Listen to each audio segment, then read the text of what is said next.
In this tutorial, we'll be covering the kiosks. Kiosk is a feature of our digital signage system that enables a user to actually interact with the screen. You can think of an ATM machine as a kiosk, or a user ordering food at a restaurant. That could be a kiosk, or a customer buying tickets for a movie through a terminal. That would be a kiosk. So we have the kiosk capability in our system. We can actually develop custom kiosk modules for you, or you can hire a software developer to develop custom kiosk modules.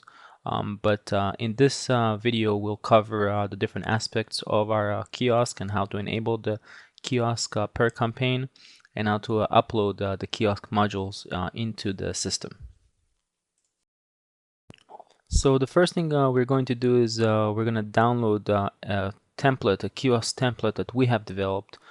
This is a restaurant food finder, and you can download it from this link right here and unzip it. Once you unzip it, you can upload it onto your own signage studio to play around with it. So this is the path where you can actually download this sample. So we'll go ahead first and click on the resources, and we'll go ahead and import the sample resource that we have developed,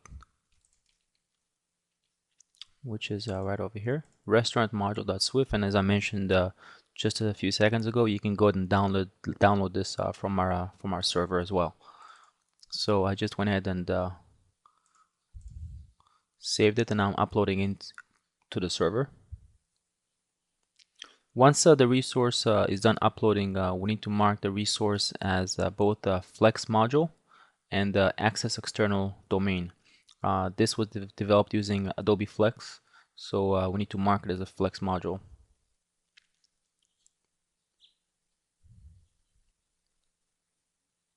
So now that it's done uploading, we'll go ahead and click on the restaurant module, and again mark it as external domain and Flex module. We'll go ahead and click File Save to save our settings.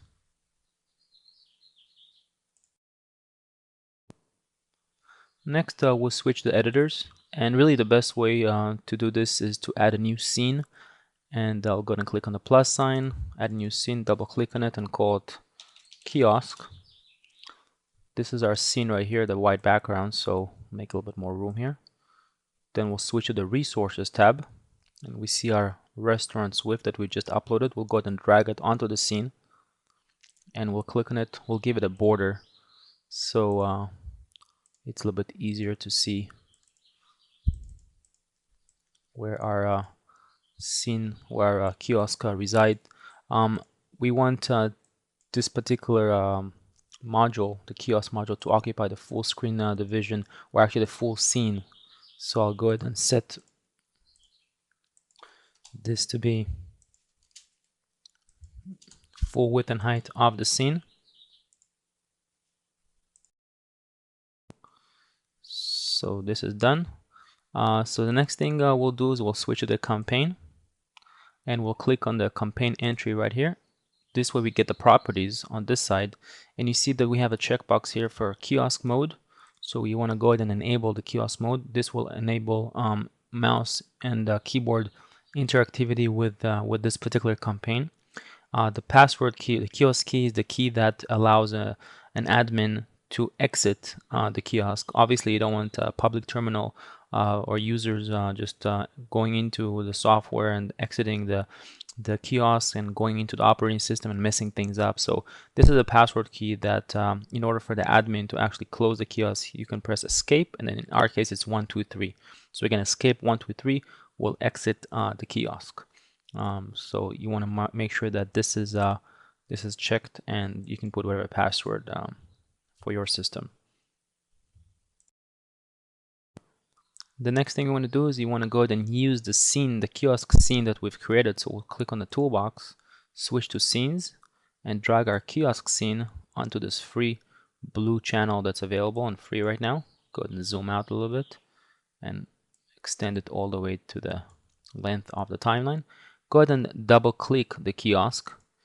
This will, once you double click on it, it will pull up the properties for this resource, and you want to also enable mouse and keyboard functionality on the actual resource. You can basically enable or disable kiosk control or mouse keyboard control per specific resource. So that's pretty flexible. So again, if you want mouse and keyboard interaction, you want to go ahead and check this as well.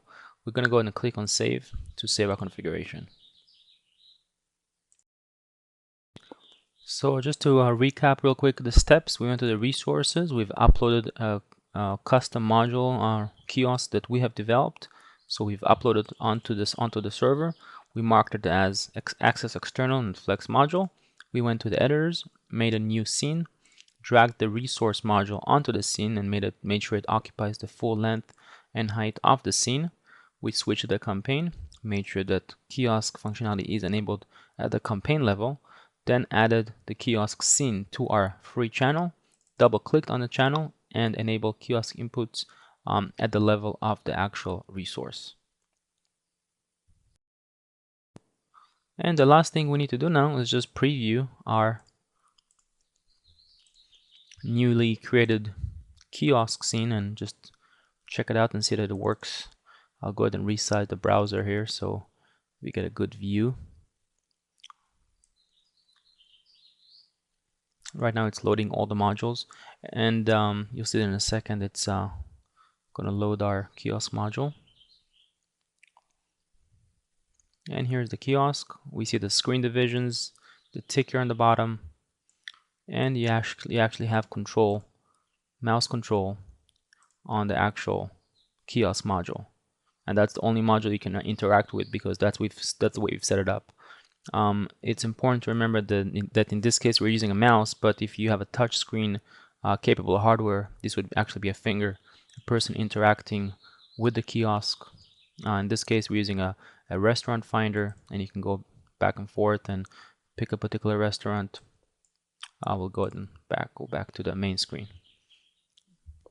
and go back to our studio software. So this basically wraps up the kiosk demo.